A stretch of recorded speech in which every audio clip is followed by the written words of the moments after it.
Mi hermana vació mis cuentas y desapareció con sus hijos. Yo estaba desconsolada hasta que mi hijo dijo, «Mamá, no te preocupes. Yo me encargué». Luego, 2 días después, mi hermana llamó gritando. Mi nombre es Isabella Mendoza. Tengo 38 años. Y hasta hace unas noches, creía haber asegurado por fin una frágil clase de estabilidad. No lujo, no excesos, solo ese equilibrio tranquilo y rítmico donde las cuentas se pagaban a tiempo y el lobo se mantenía lejos de la puerta.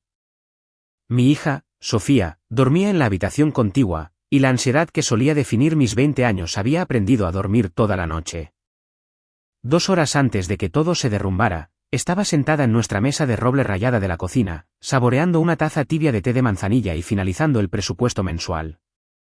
La casa estaba oscura, salvo por la luz azul de mi portátil y el zumbido del refrigerador. Era la definición de paz. Entonces mi teléfono comenzó a vibrar contra la madera. Una vibración, luego otra, y luego un torrente de ellas, implacables y furiosas. Al principio, pensé que era un fallo, un error del sistema. Pero a medida que la pantalla se iluminaba con notificaciones, un frío pavor se instaló en mi estómago. Desbloqueé el teléfono y toqué mi aplicación bancaria, la pantalla cargó, y sentí que el suelo se abría bajo mis pies. Mi cuenta corriente, $1,245. Mi cuenta de ahorros, los $42,500 que había reunido durante 15 años, $0. El fondo de emergencia para la Universidad de Sofía se había esfumado. Las transferencias no fueron torpes. Fueron quirúrgicas, autorizadas. Reconocí la identificación del dispositivo de inmediato. No era un hacker sin rostro en un sótano. Era familia. Era mi hermana, Valeria. Había estado en mi cuenta desde que fui madre soltera a los 24 años, necesitando un aval para un apartamento. Había olvidado que ella siquiera tenía acceso. Ahora veía evaporarse el trabajo de mi vida en tiempo real. No grité. No lloré. El pánico que me invadió fue tan absoluto que se sintió como parálisis. Mi cerebro entró en ese extraño modo desapegado donde la supervivencia se convierte en una lista de verificación. ¿Qué estaba comprometido? ¿Qué se podía contener todavía? Escaneé la pantalla brillante de mi aplicación bancaria una y otra vez, esperando haber pasado por alto un punto decimal. Un fallo, cualquier cosa. No lo había. Detrás de mí, pasos suaves resonaron sobre el linóleo. Mi hija Sofía estaba en el umbral. Llevaba su camiseta holgada, el pelo como un halo caótico de estática, frotándose los ojos somnolientos. Miró mi rostro pálido, el teléfono en mi mano, y luego de vuelta a mí. No preguntó qué estaba mal. Solo miró con una intensidad que parecía demasiado antigua para una niña de 11 años. Finalmente, enderezó sus pequeños hombros, respiró hondo y dijo algo que no tenía ningún sentido. «Mamá», susurró. «No te preocupes. Yo me encargo». Mi corazón martilleaba contra mis costillas. Me giré hacia ella, confundida, exhausta y de repente asustada por una razón completamente nueva. No había nada que un niño debiera haber podido manejar en ese momento. Y sin embargo, la certeza en su voz tensó mi pecho. «¿Qué quieres decir con que te encargaste?», pregunté, forzando una calma que no sentía en mi voz. Se subió a la silla a mi lado, abrazándose las rodillas. «Hice lo que me dijiste. Cuando algo se siente mal, no esperas. Pulsas el botón de pánico». Fue entonces cuando noté la banda roja en la parte superior de la aplicación, un detalle que había pasado completamente por alto en mi shock ciego. Retención temporal aplicada. Actividad sospechosa en revisión. Mi hija no solo había notado el robo, lo había detenido. Por un momento, la cocina pareció demasiado pequeña, como si las paredes se inclinaran para escuchar. Mis ojos se fijaron en esa delgada línea de texto. Las transferencias estaban ahí, congeladas, atrapadas en un limbo digital, a medio camino entre perdidas y salvadas. ¿Congelaste las cuentas?, pregunté, con la voz temblorosa. Sofía me miró como si la respuesta fuera obvia. Sí. Siempre dijiste que el icono del escudo rojo era para emergencias. El alivio me golpeó tan fuerte que mis manos empezaron a temblar. No fue el alivio cinematográfico y limpio que se ve en las películas. Fue desordenado, mezclado con náuseas y un agudo pinchazo de culpa. Yo trabajaba como administradora asistente para una empresa de logística. Pasaba mis días lidiando con permisos y protocolos de seguridad. Y aún así, mi hija reaccionó más rápido que yo. ¿Cómo supiste que era la tía Valeria?, pregunté. Sofía alcanzó su tableta, que había puesto silenciosamente sobre la mesa. Por el mapa, dijo. ¿Recuerdas cuando configuramos el uso compartido de ubicación para la feria estatal? Nunca lo desactivaste. Miré la pantalla que me empujó. Cuando apareció la notificación del banco en su iPad porque le había iniciado sesión para su asignación, ella había revisado el mapa. El punto de Valeria no estaba en su apartamento.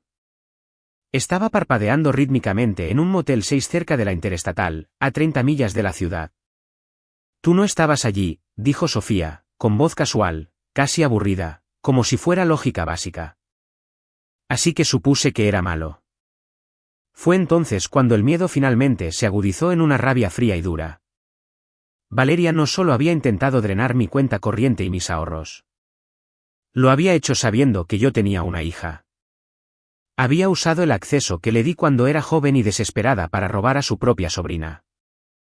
¿Vamos a estar bien?, preguntó Sofía en voz baja. La pregunta resonó más fuerte que cualquier otra cosa esa noche. Vamos a estar bien, dije, necesitando que sonara como un hecho. Ella intentó tomarlo todo, pero no se lo llevó todo. La atraje a un abrazo, oliendo su champú de fresa, mi mente ya acelerada. Valeria tenía mis contraseñas, mi historial y mi confianza. La gente habla de cortar lazos familiares tóxicos como si fuera solo apretar un interruptor. Nunca te dicen qué sucede cuando esa familia tiene las llaves de tu vida digital. 2 días después, sonó mi teléfono desde un número desconocido mientras estaba en una videollamada con mi colega Elena. Estábamos revisando los registros de actividad sospechosa juntas, confirmando lo que yo ya sabía. El dispositivo coincidía con el Android viejo de Valeria. Mismo modelo, mismo patrón, misma negligencia. Sofía estaba sentada en el otro extremo de la mesa con su cuaderno de dibujo, haciendo lo que parecían superhéroes pateando a un ladrón de dibujos animados fuera de una bóveda. El teléfono sonó de nuevo, un código de área de Texas. Silencié mi micrófono. Espera un momento, le dije a Elena y contesté. ¿Qué hiciste?, gritó Valeria por teléfono. Sin hola, sin disculpa, solo pánico y rabia pura colisionando a la vez. Lo congelaste todo. ¿Tienes idea de lo que has hecho? Su voz solía hacerme sentir pequeña. Ese día no. Qué bueno saber de ti también, dije con calma. ¿Cómo va la vida fuera de la ciudad? Ella maldijo, respirando con dificultad. No te hagas la tonta. El banco me está llamando. Investigación por fraude. No tenías derecho. Solo eres una administradora asistente. ¿No entiendes cómo funciona esto? Miré a Sofía. Se había quedado muy quieta. Le robaste a mi hija, dije. ¿Y estás molesta? Valeria soltó una risa aguda y fea. ¿Crees que esto termina aquí? Solo has causado problemas a la gente a la que no le gustan los retrasos. Descongela esas cuentas ahora mismo. ¿Quiénes son?, pregunté. No necesitas saberlo, espetó. Solo necesitas arreglar esto, o querrás que los problemas te encuentren a ti. Las amenazas se asentaron en la habitación como humo. No fuertes, no dramáticas, solo lo suficientemente pesadas como para que respirar se sintiera deliberado. Viejos instintos intentaron despertarse en mí. Aquellos que solían suavizar las cosas, disculparse primero, mantener la paz sin importar el costo. Pero algo había cambiado. Tal vez fue la forma en que la voz de Valeria se quebró. Tal vez fue el hecho de que Sofía estaba lo suficientemente cerca como para escuchar su nombre si esto iba más allá. No tienes derecho a asustarme para que te ayude, dije.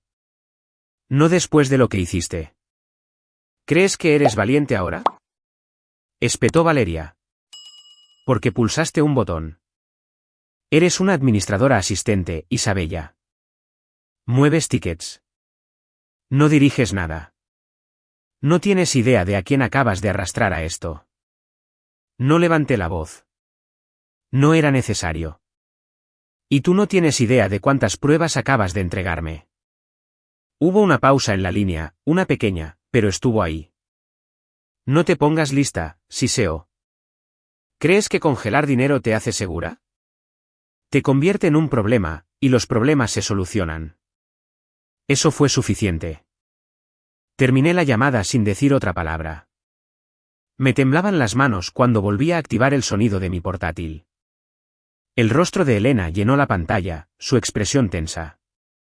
Escuché la mayor parte, dijo en voz baja.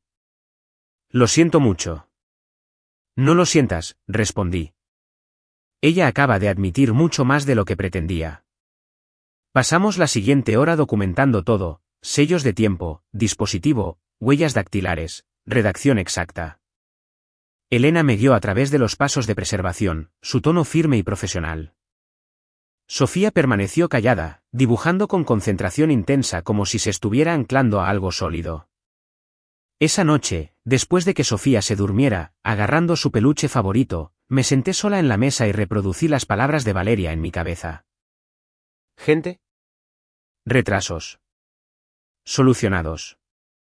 Esas no eran las frases de alguien que roba por desesperación. Esas eran las frases de alguien que trabaja dentro de algo más grande. Para la mañana, el banco confirmó que las transferencias congeladas no se habían liquidado. El dinero aún no estaba de vuelta, pero tampoco se había ido. La cuenta del destinatario estaba bajo revisión. Un estrangulamiento temporal en el conducto que Valeria había estado usando. Esa tarde, un correo electrónico llegó a mi bandeja de entrada desde una dirección que no reconocí. Sin saludo, sin firma, solo una frase: los asuntos de familia se manejan mejor en silencio. Debajo había un enlace. No hice clic. Me quedé sobre él, comprobando a dónde conducía. Un foro público, uno que había visto antes de pasada. Un lugar donde la gente intercambiaba atajos que en realidad eran estafas con un lenguaje más limpio. Lo abrí en un entorno aislado, sandbox, y sentí que se me caía el estómago. Un hilo en la parte superior tenía mi nombre de pila en el título. Dentro había capturas de pantalla de mi perfil de trabajo, una foto recortada de mí y Sofía en un evento escolar, comentarios especulando sobre puntos de presión, sobre cuánto tardaría en ceder una madre joven. Un comentario sugería involucrar a la niña. Cerré el portátil tan rápido que la pantalla se puso negra antes de que mis manos registraran el movimiento. El suelo crujió detrás de mí. ¿Sigues trabajando?, preguntó Sofía suavemente desde el umbral. Forcé una sonrisa que parecía demasiado grande para mi rostro.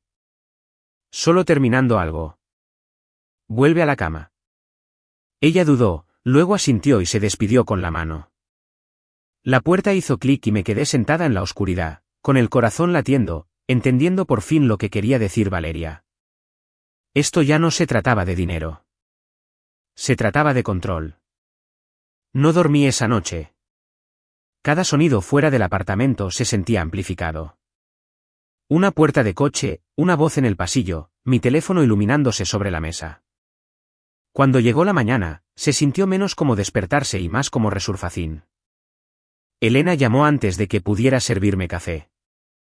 Le conté sobre el foro, sobre las capturas de pantalla, sobre el comentario que mencionaba a mi hija. Ella se quedó en silencio de esa manera que la gente lo hace cuando su mente cambia de consuelo a acción. Necesitas hablar con alguien oficial, dijo. No el banco, no el soporte al cliente. Esto cruzó a delitos financieros en el momento en que comenzaron a usar tu identidad. Al mediodía, me había incluido en una videollamada con una mujer de la Fuerza Especial Estatal, la detective Miller. Voz tranquila, ojos agudos, el tipo de presencia que te hacía sentir visto y medido al mismo tiempo. Lo primero que dijo la detective Miller fue: usted deja de responderles. Sin mensajes, sin llamadas, sin advertencias. Documente todo y permítanos ver los patrones. Me dijo que esto no era raro, que el fraude a menudo comienza como un préstamo. Que el acceso familiar es uno de los vectores más abusados que ven. Escuchar eso no hizo que doliera menos, pero sí drenó algo de la vergüenza. Esa tarde, Sofía se sentó a la mesa coloreando mientras yo examinaba dispositivos antiguos, cambiando contraseñas, bloqueando cualquier cosa que Valeria hubiera tocado. Encontré notas que ella había dejado hacía años. Pequeños recordatorios, pistas de contraseñas, prueba de cuánto tiempo se había configurado esto en silencio. Mamá, dijo Sofía de repente. ¿Seguimos con lo de la recaudación de fondos? Levanté la vista. La idea había sido suya. Una pequeña venta de arte con sus compañeros de clase, una forma de sentir que estábamos haciendo algo en lugar de esperar. Sí, dije. Lo haremos. Ella sonrió, aliviada, y luego dudó. Si la tía Valeria está haciendo cosas malas ahora, ¿significa que siempre fue mala? Pensé en la Valeria con la que crecí, la que solía defenderme, la que me ayudó a mudarme cuando no tenía más que un bebé y un colchón. La gente cambia, dije con cautela. Y a veces eligen mal. Sofía asintió, absorbiendo eso a su manera silenciosa. Al día siguiente, llegó otro mensaje. Más corto, más enojado. Llámame. Lo estás empeorando. Lo ignoré. Esa tarde, en el centro comunitario donde padres e hijos planeaban la recaudación de fondos, un hombre salió de la sombra cerca del estacionamiento. Levantó la mano ligeramente cuando me vio tensarme. Isabella, dijo. No estoy aquí para asustarte. Su nombre era Marcos Davis. Reconocí su rostro por viejas fotos que Valeria me había mostrado una vez. Un antiguo amigo, alguien que supuestamente se había enderezado. Creo que van a presionar, dijo rápidamente. Tu hermana y su esposo, Tomás, y la gente detrás de ellos. Congelar ese dinero ha bloqueado más de un flujo. Le dije a Sofía que esperara en el coche y cerrara las puertas. Entonces miré al señor Davis directamente a los ojos. ¿Por qué me dices esto? Pregunté. Porque hay una niña involucrada, dijo. Y como estoy a punto de ser padre, no puedo pretender que esto no es inofensivo. Ese fue el momento en que todo cambió. Esto no era solo control de daños. Esto era un caso. Esa noche, los cuatro estábamos en una pantalla, yo en la mesa de mi cocina, Elena en su oficina de casa rodeada de monitores, la detective Miller en una pequeña sala forrada de cajas de archivos, y el señor Davis sentado rígidamente en su sofá. El brillo de su televisor proyectando sombras nerviosas en la pared detrás de él. Habló rápido al principio, como si temiera que alguien lo interrumpiera. Chats grupales, aplicaciones cifradas, propuestas de inversión falsas. Como mi hermana Valeria y su esposo Tomás se apoyaban en mi título de trabajo para parecer legítimos. Como ser una administradora asistente me hacía parecer inofensiva, confiable, invisible de la manera correcta. La detective Miller escuchó sin interrumpir, solo asintiendo cuando algo encajaba. Podemos trabajar con esto, dijo cuando terminó. Pero significa que cooperas plenamente, y significa que nosotros controlamos los próximos pasos. El señor Davis tragó saliva y asintió. Cuenten conmigo. Cuando terminó la llamada, el apartamento se sintió antinaturalmente silencioso. Sofía entró, su cabello húmedo por la ducha, abrazando su peluche. ¿Se acabó? Preguntó. Aún no, dije. Pero ya no estamos haciendo esto solas. Su rostro se iluminó un poco. ¿Como un equipo? Exactamente. Se sentó y abrió su cuaderno, hojeando páginas llenas de fechas, pequeños dibujos y notas. Hice una lista, dijo. Cada vez que la tía Valeria ayudaba con su teléfono o computadora, cada aplicación que tocaba. Miré las páginas. En algún lugar entre la tarea y los cómics, mi hija había comenzado su propia investigación. Estos son puntos de datos, dije suavemente. Durante los días siguientes, el equipo de la detective Miller elaboró un plan. Necesitaban que Valeria hablara, que admitiera para qué era el dinero, que reconociera la operación más grande. El problema era que ella ya sospechaba de mí. Necesitábamos que creyera que yo estaba asustada. Esa parte fue fácil. Llamé a Valeria con la detective Miller escuchando. Dejé que mi voz temblara. Le dije que no podía dormir, que estaban llegando mensajes, que estaba asustada por Sofía. Su tono cambió de inmediato, engreído, tranquilizado. Te lo dije, dijo. No perteneces a esto. Eres solo una administradora asistente tratando de jugar a los juegos de adultos. Solo quiero que esto pare, dije. Dijeron que si lleno unos formularios, todo puede desaparecer. Hubo una pausa. La codicia luchando contra la cautela. ¿Dónde? Preguntó finalmente. Nombré un lugar público. Concurrido, visible, cámaras por todas partes. Bien, dijo, pero no intentes nada estúpido. Cuando terminó la llamada, me quedé mirando mi reflejo en la pantalla oscura. Me temblaban las manos, pero mi mente estaba clara. La trampa estaba puesta.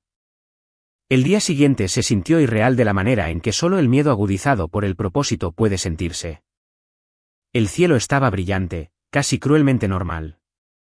Dejé a Sofía con Elena con la excusa de un día de estudio, le besé la frente un poco más de lo habitual y le dije que la vería pronto. Ella no hizo preguntas. Solo apretó mi mano y asintió como si entendiera más de lo que dejaba ver. En el parque, el aire olía a césped cortado y agua. Los corredores pasaban. Las parejas reían. Un camión de comida zumbaba a lo lejos. Todo en el lugar gritaba seguro, que era exactamente por lo que la detective Miller lo había elegido.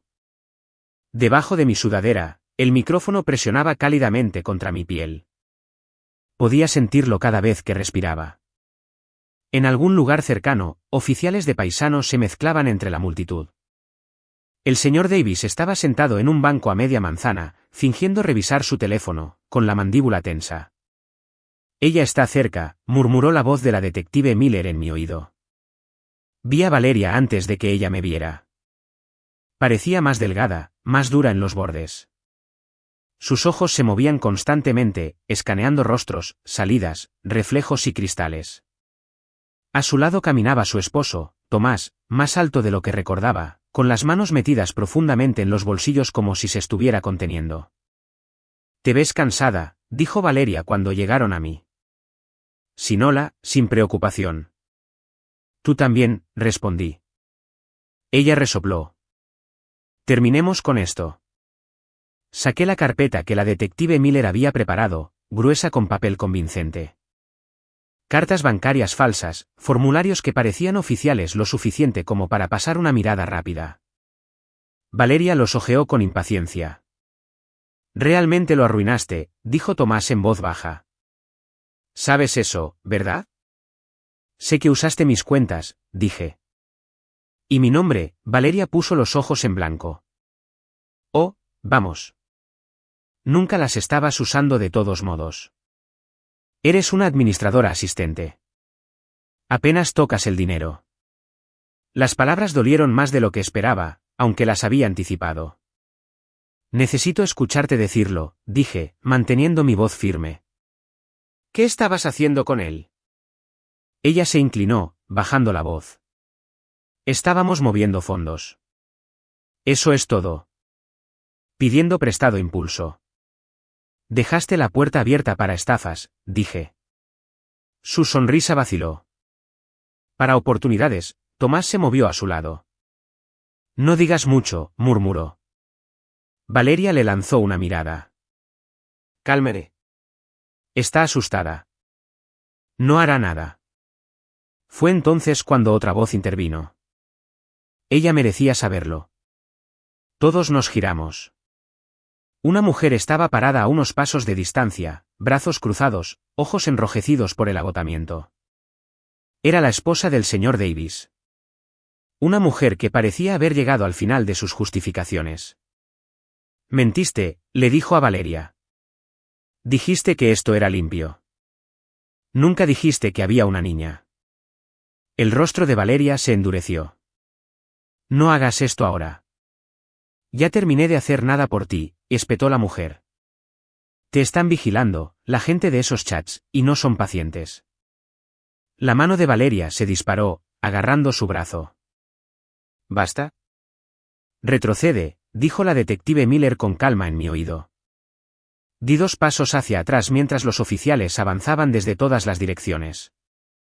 Las insignias brillaron, las voces se elevaron. Valeria intentó liberarse. Tomás se quedó paralizado. La mujer comenzó a llorar. Cuando esposaron a Valeria, sus ojos encontraron los míos. Tú hiciste esto, dijo, la incredulidad rompiendo su ira. No, dije en voz baja. Tú lo hiciste. Ella gritó mientras se la llevaban. No palabras, solo sonido. Y en ese momento, supe que nada volvería a ser como antes. El sonido del grito de Valeria me siguió mucho después de que el parque volviera a la vida normal.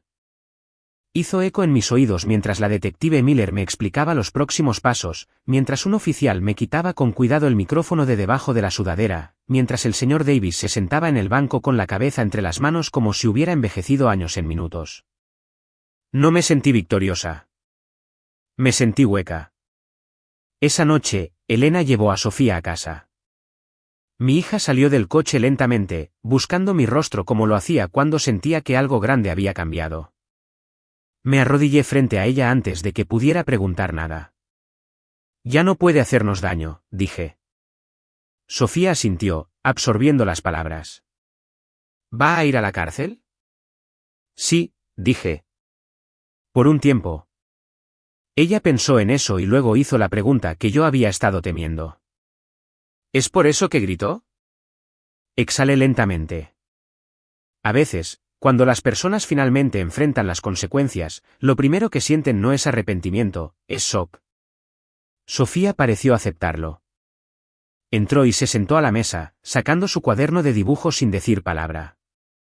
La observé dibujar en silencio, como siempre lo hacía cuando su mente estaba ocupada clasificando cosas que los adultos luchaban por decir en voz alta.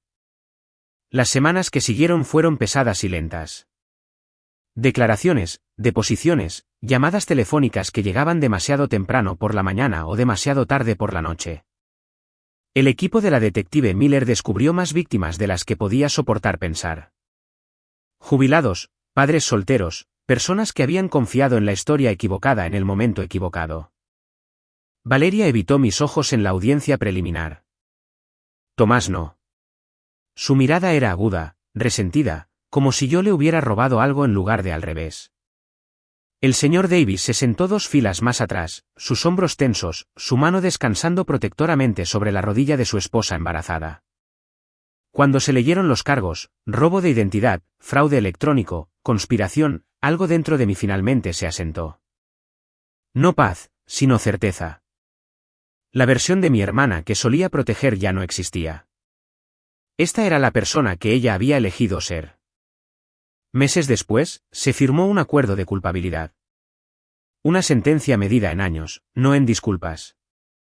El banco acordó cubrir una parte significativa de las pérdidas en silencio, con cuidado, como lo hacen las instituciones cuando quieren que las historias se desvanezcan.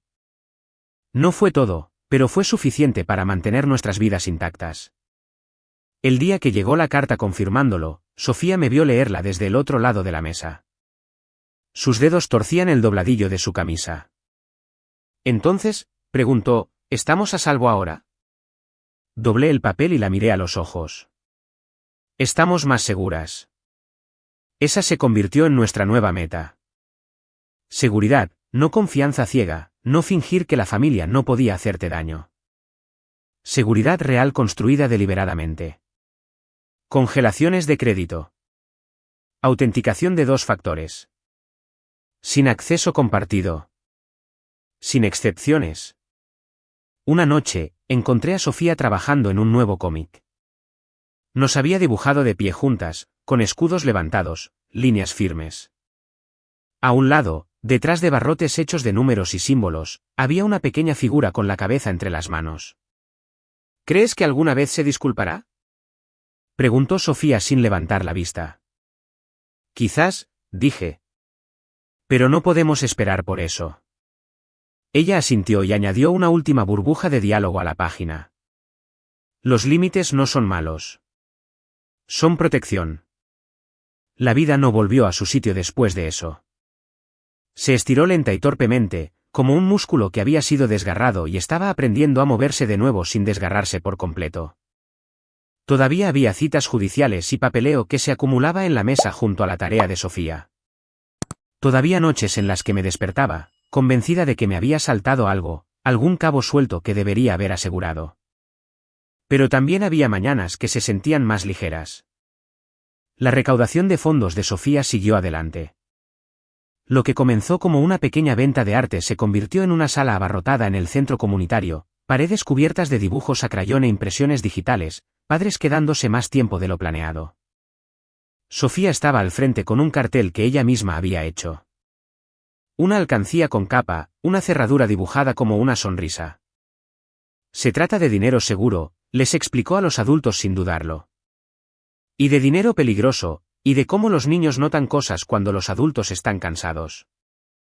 Algunos padres se rieron, otros no. Más de uno me apartó después para hacer preguntas sobre cuentas compartidas, sobre dejar que los parientes arreglen sus teléfonos, sobre cosas en las que nunca habían pensado dos veces. Así fue como terminé de pie frente a una sala una semana después dando una breve charla que nunca planeé dar. No usé lenguaje técnico. No asusté a nadie. Simplemente dije la verdad. Que la confianza sin límites no es amabilidad. Que el acceso es poder incluso cuando parece pequeño. Que ser solo una administradora asistente no me hacía inmune al daño. Y no hacía más pequeñas las acciones de mi hermana. La gente escuchó. En casa, Sofía y yo hicimos cambios juntas. Convertimos la seguridad en algo compartido en lugar de aterrador. Ella me ayudó a etiquetar cosas. Hacía preguntas. Mantuvo su cuaderno de aplicaciones del malos sentimientos, marcando con pequeños símbolos rojos las que eliminamos. Una noche, meses después de la sentencia, la encontré en la mesa trabajando en otro cómic. Este mostraba una línea dibujada limpiamente a través de la página. A un lado el pasado, al otro todo lo que vino después.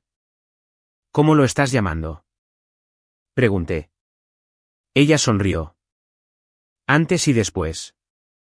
Más tarde, cuando la casa estuvo en silencio, navegué por fotos antiguas en mi teléfono. Valeria y yo de niñas. Valeria sosteniendo a Sofía cuando era recién nacida, luciendo aterrorizada y orgullosa al mismo tiempo. No las borré. Fingir que esos momentos nunca sucedieron no nos protegería. Simplemente reescribiría la historia. En cambio, hice un álbum nuevo. Lo llamé antes. Todo lo demás pasó a después. Aprendí algo que desearía haber sabido antes. La familia no es un cortafuegos. El amor no asegura automáticamente nada. A veces, las vulnerabilidades más peligrosas son aquellas que excusas porque se sienten familiares. Y a veces, lo más valiente que puedes hacer es dejar de fingir que el acceso equivale a lealtad. Esa fue la lección que llevé conmigo en silencio, deliberadamente. Cada vez que elegía la seguridad sobre el miedo disfrazado de obligación. Todavía había momentos en los que la culpa se colaba, no invitada y aguda. En el supermercado, al pasar por el pasillo, Valeria solía bromear sobre las vacaciones familiares, cuando mi teléfono permanecía en silencio en lugar de zumbar con alegría forzada. Excluir a alguien no lo borra. Simplemente cambia la forma de su ausencia. La gente hacía preguntas, algunos con cuidado, otros con juicio oculto tras la preocupación. ¿Cómo pudiste hacerle eso a tu propia hermana? ¿No crees que la cárcel es extremo? La familia es familia. Aprendí rápidamente quién escuchaba mis respuestas y quién solo escuchaba para confirmar lo que ya creían. Sofía lo manejó de manera diferente. Los niños no romantizan el daño de la forma en que lo hacen los adultos. Una tarde, mientras caminábamos a casa desde la escuela, ella dijo: creo que a algunas personas no les gustan los límites porque no se benefician de ellos. Me detuve. Ella siguió caminando, luego se dio la vuelta confundida. ¿Qué?, preguntó. Nada, dije, sonriendo. Eso fue muy exacto.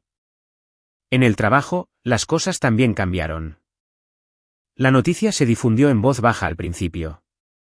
No los detalles, solo lo suficiente. La gente comenzó a verificar permisos 2 veces, haciendo preguntas antes de compartir acceso. Todavía era una administradora asistente, todavía procesando tickets y limpiando pequeños desastres.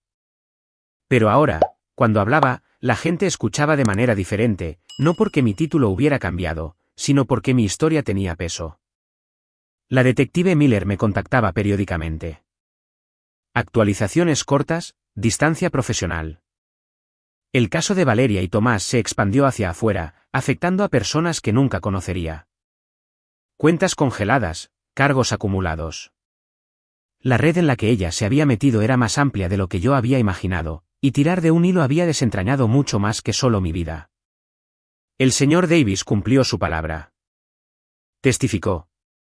Desapareció de los foros. Envió un solo mensaje meses después, solo una foto de un bebé envuelto en una manta de hospital y un simple gracias. No respondí. Algunos capítulos no necesitan respuestas. Una noche, mucho después de que el ruido se desvaneciera, Sofía y yo estábamos sentadas en el sofá viendo algo olvidable. Ella se apoyó en mí, cálida y sólida, y dijo: Me alegro de que no descongelaras el dinero. Yo también, dije. Aunque ella sea familia, especialmente porque es familia. Ella asintió satisfecha y apoyó la cabeza en mi hombro. Fue entonces cuando me di cuenta de que la historia ya no se trataba de traición. Se trataba de la línea que dibujamos después. La que decía hasta aquí y no más allá. La que le enseñó a mi hija que el amor no requiere autodestrucción. Que ser amable no significa estar desprotegido. Solía pensar que los límites eran muros, fríos, definitivos. Ahora sabía mejor. Eran rieles. Algo que pones en su lugar, no para mantener a la gente fuera, sino para evitarte caer en algún lugar del que no puedas volver a salir. Y cada día después de eso, elegí mantener esa línea en silencio, sin disculpas. Una tarde, meses después de que todo se asentara en algo parecido a la normalidad, nos sentamos juntas en el sofá, el apartamento tenue excepto por la luz suave de una lámpara. Sofía se apoyó en mí, hojeando dibujos en su tableta. Mamá, dijo, sin levantar la vista. ¿Crees que las familias pueden romperse y seguir siendo reales? Lo pensé. ¿Sobre la sangre y la obligación? ¿Sobre el silencio confundido con lealtad?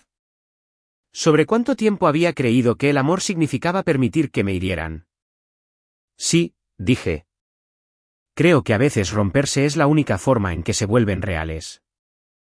Ella asintió, satisfecha, y dejó la tableta a un lado. Más tarde esa noche, después de que Sofía se durmiera, me senté sola en la mesa de la cocina donde todo esto había comenzado. Misma silla, mismo espacio, una versión diferente de mí. Pensé en la pregunta que había tenido miedo de responder al principio. Cuando la sangre te traiciona, ¿cuál es la lección real? Para mí, no fue el perdón interminable. No fue fingir que nada había pasado. Fue el coraje de decir, aquí es donde mi historia cambia, incluso si la tuya no lo hace. Fue comprender que los límites no son castigos. Son protección. Son la línea que evita que el amor se convierta en algo dañino. Son la decisión silenciosa de elegir la seguridad sobre el miedo disfrazado de obligación.